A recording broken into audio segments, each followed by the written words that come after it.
Vamos ver agora com mais detalhe aqui mais próximo todas as partes do violão e a Monique até vai falar um pouco mais dessa parte interna, que é uma parte muito interessante aqui, diferente, né? O tampo, né, Monique? Um abeto que a gente chama de garra de urso, pequenas garras, né? Esse abeto Berclaw, né? Que é um tampo muito sonoro sempre, né? Você já fez violões de cedro ou está fazendo por enquanto só tampos de abeto? Por enquanto, só De diabetes. abeto, né? Uhum. Vamos tentar mostrar. Ó, esse é um mosaico muito bonito, né? Diferente que ela fez. Isso é feito como o mosaico, Monique? A primeira vez que eu fiz, né, eu cortei essas pecinhas, que são florzinhas, né, de um Uhum, padrão que eu achei bonito, de ornamentação. uhum, Então eu fiz na mão mesmo, com uma serrinha de arco, né, e peguei uma bolacha ali de madeira e fui escavando para encaixar as pecinhas. uhum. Uma vez que eu gostei do desenho, para não ter que fazer isso em todos os instrumentos, porque é um processo moroso, né? De você fazer É, isso só na roseta vai nossa. algumas boas horas ali. Então, esse eu fiz, mandei cortar a laser, o formato das florzinhas, né? E fiz com o epóxi.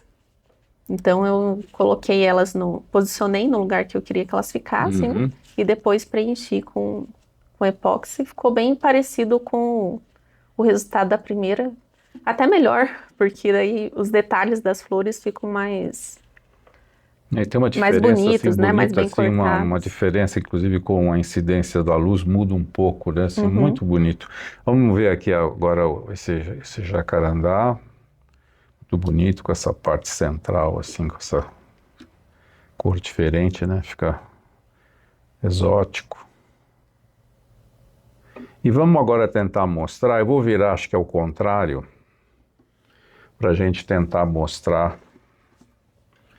a parte interna da caixa, que tem essas, como a Monique falou, as travessas em X, né? Uhum. Que madeira você usa para fazer as travessas? Abeto, De abeto de mesmo, abeto. né? Uhum. Todas elas são de abeto.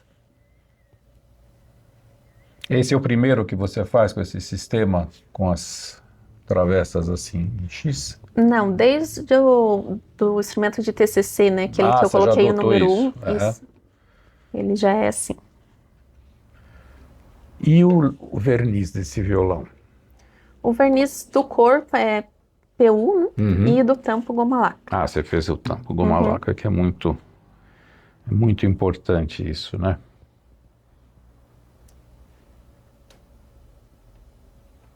Acho que outra coisa que a gente não falou também do modelo do violão é a parte aqui da mão, né? Também Sim, foi um desenho que eu criei eu para ter gosto. uma identidade própria, né? Isso é difícil porque chega uma hora que são milhares de luthiers, haja É. ideia, né? E o seu eu achei muito simpático. Acho que é uma coisa legal, porque você olha um Hauser, você, né, vê uma mão, você É, fala, ah, essa aqui é do Hauser, essa é do Fleta, né? exato. Você vê um Então, Friedrich, você já sabe que é um que é um Friedrich, né? Friedrich. Ou é a cópia do Friedrich. É cópia do Friedrich. Mas esse aqui é um trabalho bonito, delicado, né? E, e é uma marca realmente muito interessante, né? Isso você já está usando desde do teu primeiro violão, Isso. já é a sua marca Uhum. registrada, né? Mas vamos falar um pouco agora, aproveitar os ensinamentos que a Monique teve nesse curso, a parte de física, de acústica, que é uma coisa que a gente raramente fala, que é fundamental, e ela acho que tem umas coisas muito interessantes para falar para a gente, nós violonistas e os luthiers também, né? Porque aqui é óbvio que é física mesmo, é acústica. Fala um pouquinho dessa história toda que você já comentou com a gente aqui sobre os princípios de acústica no violão.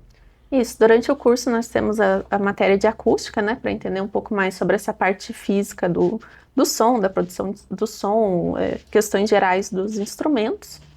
Foi uma área que eu me interessei bastante, tanto que acabei fazendo iniciação científica nessa linha de pesquisa sobre a acústica do instrumento, publicamos um artigo na Revista Brasileira de Ensino de Física que fala sobre a acústica do violão. E, assim, é um aspecto muito interessante, porque, por um lado, há muito que ser explorado, e eu acho que a gente sempre quer, isso é uma boa coisa, entender mais do instrumento, né? Por que que ele soa da forma como ele soa? Por que quando eu mexo uma barrinha de posição, ele soa diferente? O que que fez isso, assim, né? Qual que é a explicação científica para a mudança do som, que é, assim, um resultado daquela mudança que eu fiz na construção?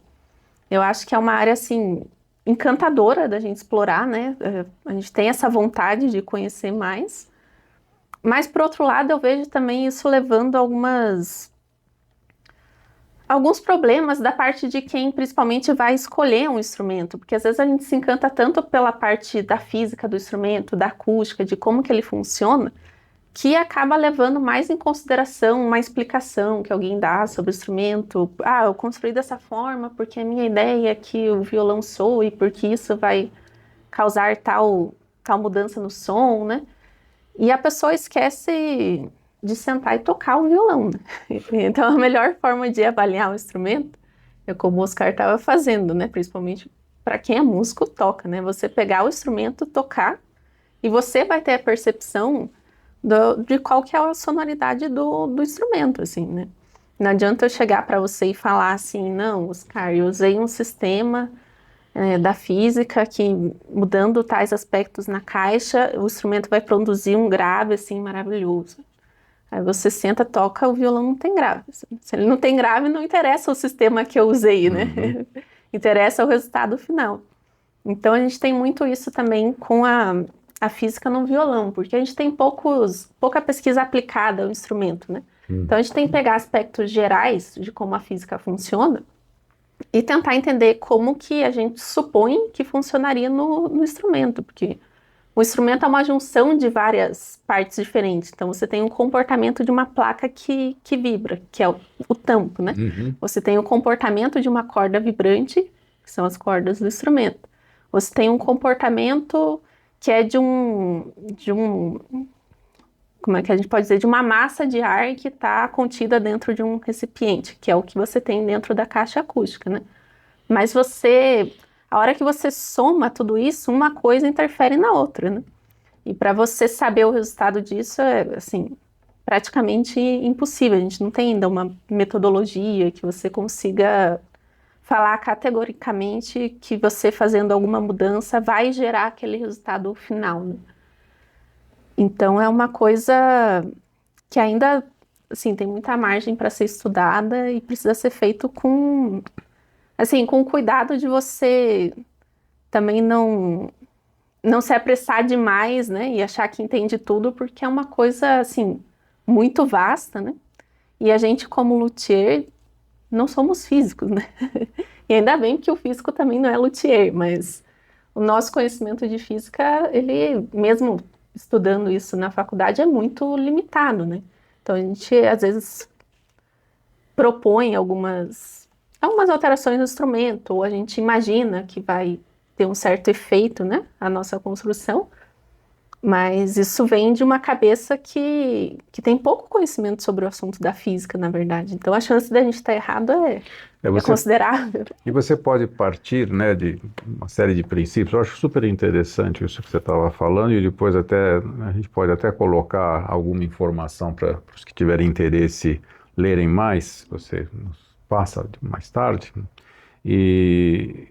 Mas primeiro, o tipo de música que vai ser tocado, cada violonista também tem o seu som,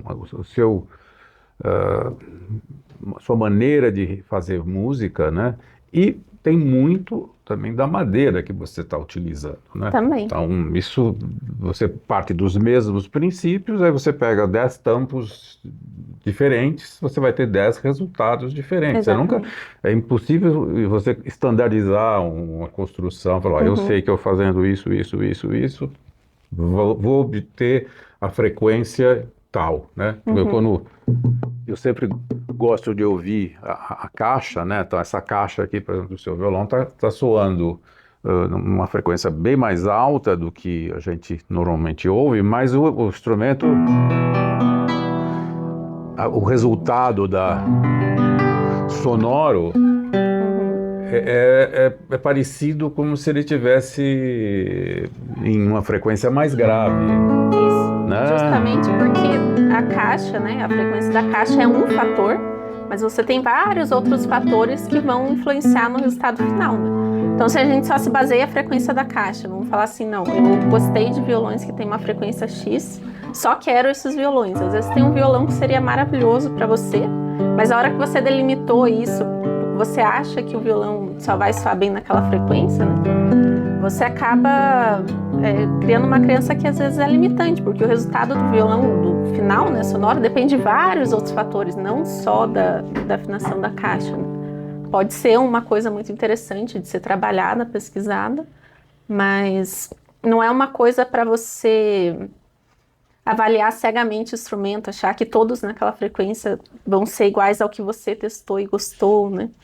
Então, é complicado você querer ter esses critérios físicos para você escolher um instrumento, né?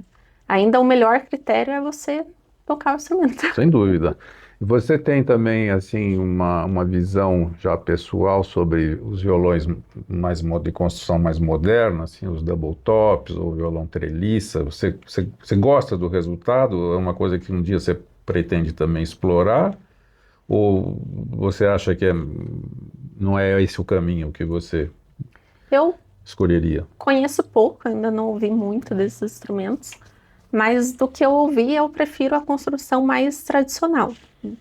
Eu gosto, eu acho que tem uma variação de timbre maior, fica mais interessante, Sem né? A dúvida, música fica mais rica em cores. exatamente, né? não é mais do mesmo, né? Parece que você está ouvindo a mesma nota com o mesmo timbre em frequências diferentes, né? Em alguns instrumentos que tem Fica uma construção de pasteurizado, treliça. assim, Exatamente, às vezes, né? Você só vai ouvindo alturas diferentes, mas é como se aquele som fosse a mesma cor sempre. né? Então, nesse sentido, eu prefiro mais o tradicional. E, assim, a parte mais divertida do luthier é você ficar mexendo os pauzinhos dentro do instrumento para você ouvir como ele soa depois. Então, a partir do momento que você tem uma padronização muito grande, acaba um pouco a graça para o Sem luthier dúvida. também, né? Não, e acho que esse desafio de você ter a matéria-prima na tua mão, especialmente o tampo, o fundo, né? Sim. Tudo interfere, o braço, a escala, tudo. Mas fundamentalmente o tampo e o fundo, e você poder estudar ele. Primeiro, tem muitos luthiers que também recorrem à física, fazem um estudo do tampo antes de conhecer. Como ele responde acusticamente, né? Isso é um recurso frequentemente usado, né? E é muito interessante. Isso é uma coisa trabalhosa, né? Mas que ajuda o luthier assim, a saber, falar, eu tenho uma matéria-prima aqui que pode vai me possibilitar eu fazer isso. E outro tipo, você pega um tampo de cedro canadense, que já tem outra característica, uma cítica, né? A idade do tampo que você tem em mãos, né? Tudo isso interfere. Muito interessante. Gostei desse papo sobre...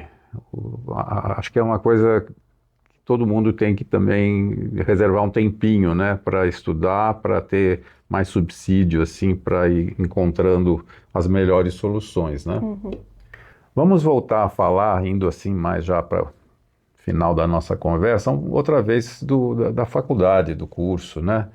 A gente vê hoje um número assim incrível de mulheres tocando maravilhosamente bem. É um número assim sem fim. São violonistas excepcionais, tocando realmente muito bem, né? Num mundo que era mais masculino, agora, graças a Deus, tem muitas mulheres tocando bem. E eu imagino que deva acontecer mais ou menos algo parecido na luteria, né? Você, quando fez o curso, você era a única aluna do curso, né? Não do curso, mas da minha turma, Da né? sua De turma, 30 né? alunos. De 30 alunos, você era a única. Como é que está agora? Você falou que já tem talvez a maior parte agora já é de mulheres fazendo o curso lá? Eu acho que não chegou ainda a maior parte, mas eu vejo assim que vem crescendo ao longo dos anos, né? Então, por exemplo, quando eu comecei, Eu era a única da minha turma e no curso todo tinha mais uma mulher que estava terminando já o curso e é da área dos violinos, né, de instrumentos de arco. Agora eu percebo que tem várias meninas em vários anos diferentes, então eu nem sei te falar quantas mulheres tem no curso, o nome Uhum. delas, mas antes era uma coisa muito assim. Tinha a Josi, né, que era essa De do violino. violino, né, luthier de violinos, e tinha eu, assim, você era muito, era uma coisa muito diferente, assim, quase um alienígena no curso.